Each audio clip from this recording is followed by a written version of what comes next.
No your bank cheque series भाग 1 या भागामध्ये आपण चेकचा इतिहास पाहणार आहोत. मित्रांनो, मौर्य काळामध्ये चेक हा आदेश म्हणून ओळखला जात होता. 17व्या शतकात इंग्लंडमध्ये चेकला सुरुवात झाली, तर ब्रिटिश काळामध्ये भारतात चेकचा वापर सुरू झाला आणि आरबीआयच्या स्थापनेनंतर भारतामध्ये चेकला कायदेशीर मान्यता मिळाली. मित्रांनो, सुरुवातीला चेक हे हाताने लिहिलेले असायचे, त्यामुळे त्याच्यामध्ये सुरक्षितता ही कमी होती.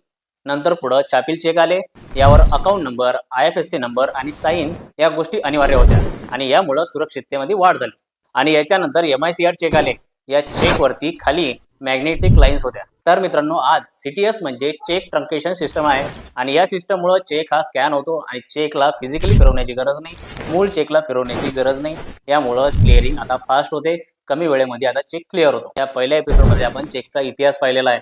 पुढच्या पार्टमध्ये आपण चेकचे प्रकार पाहूया आणि अशाच बँक, इकॉनॉमी आणि फायनान्स रिलेटेड व्हिडिओसाठी मला फॉलो करा. याशिवाय यूट्यूबला आपल्या बँकर किशोर या चॅनलला सुद्धा सबस्क्राईब करा. तेथे तुम्हाला हे सर्व विषय डिटेलमध्ये पाहायला मिळतील.